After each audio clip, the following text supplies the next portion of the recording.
Hello, everybody. This is Travis, and I wanted to do something that many people have asked me about before I go up to the Silver Peak Mountain Range next week. And I wanted to share the route that I'm going to take. Um, I've had many people ask me questions about being prepared and if anybody's going to know where I'm going and all that sorts of things. So this might put some fears to rest, especially my mother's. So what you see here, this is the Onyx Backcountry app that I have on my phone. And I'm not going to be relying on cellular data. Everything you see will be downloaded in my phone that I can access without any cell signal.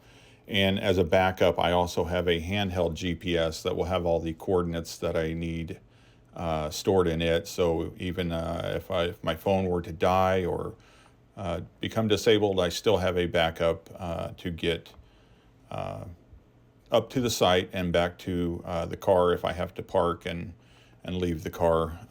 But anyway. So this is Onyx Backcountry. If you are in the outdoors and hunt, or even if you do a lot of hiking, this is an outstanding app. I've had it for 4 or 5 years. I think it's like $35 a year, but it is great for anybody that loves the outdoors. So I'm going to be flying into Las Vegas, which is down here. And my plan at this point is on Thursday morning next week, I'm going to leave the Las Vegas area, hopefully around 5 a.m., and I will be traveling up State Highway 95. And the journey to get up to this area probably will take me about 2.5 to 3 hours. And it's absolutely a beautiful drive if you're into the desert area. Just the mountain ranges and everything that you go through. You just go through massive areas where there's literally nothing. You won't see cars for several miles. But the main route up here is a state Highway 95. So I will pass through the town of Goldfield, which is right here. This is the county seat of Esmeralda County. And I will continue on up, and I will be turning off the road right here on the Silver Peak Highway. And this will start heading me northwest to the Silver Peak area. And this is not the route that my aunt and uncle took on their fateful trip. They came down from the north, so this is not what they saw when they got into the area. But these roads, this is a nice. You can see it's a paved 2-lane road, very smooth. This is the road I took last January, and it's actually a really nice road. There are no potholes out here because they don't have the freezing and thawing that we have in Indiana. So anyway, we'll continue into the town of Silver Peak. And here we go. Let's see. Following along. And once you get to Silver Peak, you start seeing these lakes. And you're like, oh, that's interesting. Some of them are colorful. And what these are lithium deposits where they pump the lithium out of the ground and they pump the water into these holding lakes where it will evaporate, and then they skim the crust and extract the lithium for making car batteries. And the Silver Peak area is the largest deposit in North America of lithium. So I will continue into the town of Silver Peak, and it is a tiny, tiny spot on the map. There is not much here. It used to be a good, big gold mining town back in the mid to late 1800s and through the earliest part of the 20th century, but right now there's not a lot going on other than the lithium mining. So I will pass through the town of Silver Peak, and I will get onto the Silver Peak Oasis Divide Road. And at this point, the road, as you can see, just becomes a kind of a dirt road. There might be some asphalt mixed in places, but it's pretty much just a dirt road. Still in really good shape though. But you can see my yellow path as I scroll through here. And this is a big valley. I'm slowly accelerating or going up in altitude after I leave the Silver Peak town. But it's actually a good road. There's nothing to be concerned about on this road. I will make a little veer right here at this junction. I'm not sure what. It's an old foundation for something right here. But at this Y, I'm gonna veer off, and I'm heading in a northwestern direction here momentarily. And the great thing about this OnX is as I'm driving this route or walking this route, I will see my progress. So when I come to a weird intersection and I'm not really sure which way to go, if I go the wrong way, I will instantly be able to see that and turn around and come back and get on the right path. So right about here is where I start. This is the base of the mountains, the Silver Peak Range. And the road I'm on is actually a named road. It's called McAfee Road. And as I zoom in, you'll see, it's basically just a dirt road right now. And my yellow line is, when it drew the map, it shifted the line over a little bit, but I'll be on this road right here. And, this should be a fairly safe road. There's a lot of people that go up here to hunt and hike. Just the timing was really bad in late March, early April for my aunt and uncle. That time of year, there's really not many people going up in this area. But I will continue up. Let me widen out here so you can kind of get an idea as I go up through the mountains. And it's kind of interesting, once you start getting up into the mountains here, you'll notice there's a lot of water actually up here. A lot of these are active springs. Anywhere you see trees, that there's water flowing there. Looks like maybe even some standing water right through here. So if you know the area, it's remote and desolate, but it's a very survivable area if you kind of have an idea what you're looking at. And you're going to start seeing these Silver Peak number 1, Silver Peak number 2. These are, for the most part, abandoned gold and silver mines. So there's little side roads that take you up. And it looks like there's actually a structure here, maybe a building or a foundation for a building. But so you'll see this red road right here.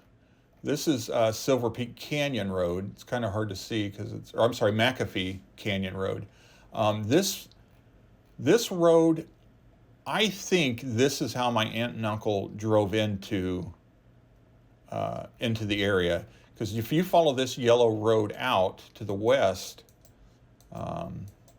it's probably about 30 miles, and it will take you all the way over to the Nevada-California border. Let me widen out here, speed this up. And this area over here is the Fish Lake Valley. Here's Dyer, Nevada. And this is where we got the last cell phone ping from Ronnie and Bev's cell phone. So I believe they actually came down 264 through the Fish Lake Valley, and probably their GPS had them turn left right here to cut over to Highway 95 to get to Las Vegas. But I think when I leave, I'm actually going to drive this road out just to kind of get an idea. But that yellow the red is the route that I think they took. And once they got here to this juncture, intersection, they turned left. And that's what took them up this yellow path that, again, I'll be following next week. And in this area is where I start to, I'm not really sure how good this road's going to be. It's really hard to judge looking on this OnX map. I've watched the videos of Dave Sparks and his team, and as they went up to recover the RV and the car. And, I think this is probably a rough road, but it's, for the most part, you can see the tire tracks. There might be some areas that are washed out, but, it should be a safe drive up. And it's a gradual climb. I don't suspect there's any like massive hills that I'm going to be going up. It's just basically from Silver Peak to the summit is about 28 miles. So let me widen out here. You can see we're starting to get into the pine trees, and you'll see these little little roads that kind of come off. Like this is probably where there used to be an old gold mine. It's really a fascinating area when you start following these little routes, just to see where they go. And I've looked at a lot. I would love to go up here with my ATV and just spend a few days poking around.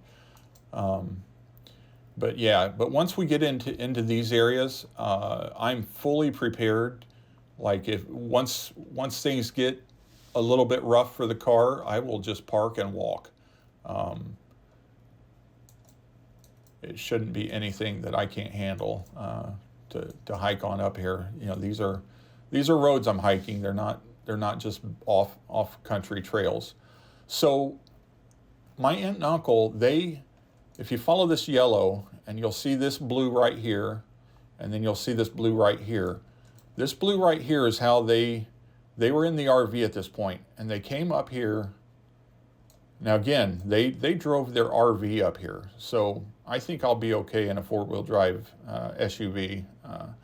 They came here, and they got all the way to right here. This is where the RV broke down, and I've got some pictures marked, so you can kind of see how everything was sitting. You can look at the road, but that's the resting point of the RV. This is where they spent the night, and then decided the next morning to turn around and go get help to get the RV unstuck. So they left the RV, they came back down the blue line, and they get back on the yellow line here, which is the main road out, which they were doing good to this point. But right here, they got to this intersection, and they turned right instead of continuing down. And as they turn right, they'll come to another Y in the road. And I believe, just based on the orientation of the car, as well as the people that have went up there and that I've talked to, I think this is the better route in terms of it looks more passable. But you can see the dotted line, and it goes up here, it winds around, and then it goes back up. And this is a gold mine up here. This is gold number one mine right here. But my aunt and uncle, they came this way, and this is where they got the car stuck, the Kia stuck. And I've got it marked, and the pictures, just so that you can see, how rough this road is right here. I have no intention of driving on anything this bad. Like I said, I'll just park and walk.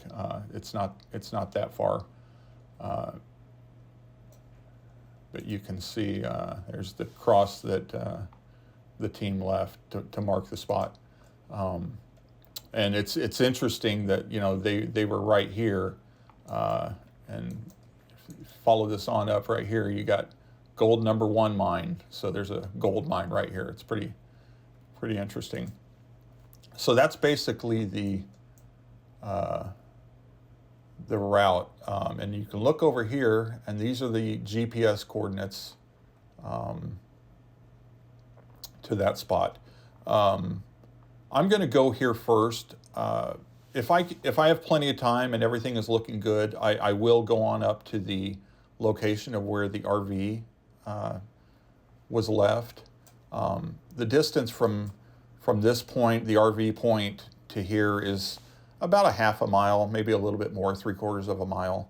So it's not that far, which makes it really sad that they were that close to, their lifeline, which was the RV. But at that point, they were turned around. They had made turns. There's roads that come off, and they didn't know where they were, and they didn't have the ability to walk that distance with my uncle's health condition and my aunt's condition as well. So that's the location that they basically were stranded for 8 days. They spent the first night at the RV location, and then they got to this point, and they were here for 8 days before rescuers from Mineral County search and rescue team heard my aunt honking the SOS and brought him to her. They actually saw the RV that was parked right here by a Civil Air Patrol flight, and that got him into the area, and then from there they were able to backtrack and hear my aunt and got to her, luckily, for her, because I don't think she had a whole lot of time left either, being up there without any water. So I hope that helps. Let me explain this. This red line here, this is the path that the sheriff and I took back in January. I met him on Cave Springs Road at Coyote Hole, and we got in his truck and we drove this road. And if you go into the videos area of the memorial page, and you can see I made a little video on this trek. This road is really bad. We made it all the way to this spot right here, and then we had to stop and turn around. So that's the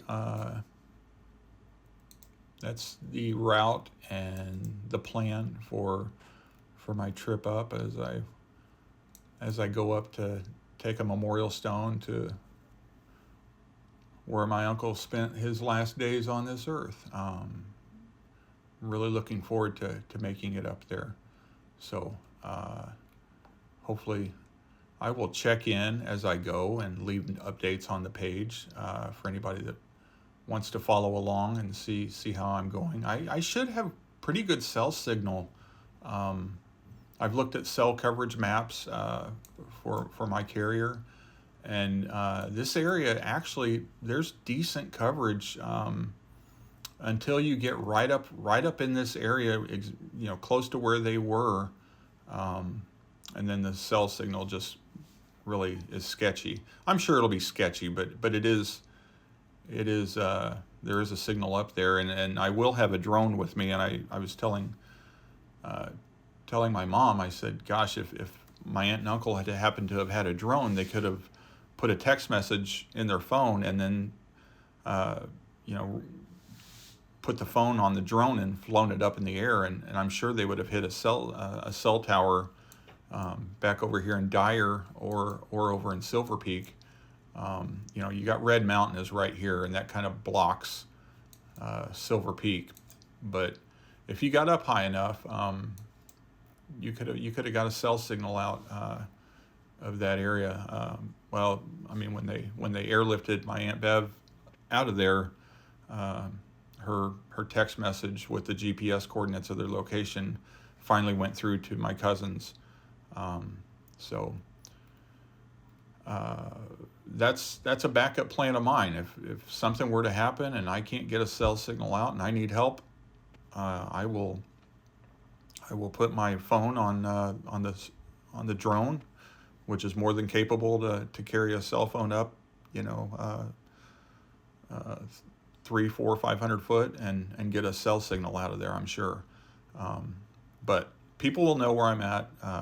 I've got safety valves in place that if they don't hear from me by that evening, then something probably went wrong. But I don't suspect anything's going to go wrong. This would be a fun, just a day hike, to just hike this entire route. It's a lot of elevation, but it's typically gradual elevation. I mean, they've drove dump trucks up in here and heavy equipment to mine these mines, and like I said, my aunt and uncle, they drove an RV up here. So you know, hiking up at this area is not that bad, as long as you know where you're going and have plenty of provisions with you in terms of water and food, and I will have all of that. So hope this helps. If you have any questions, post them and I will try to answer them. Thanks for watching.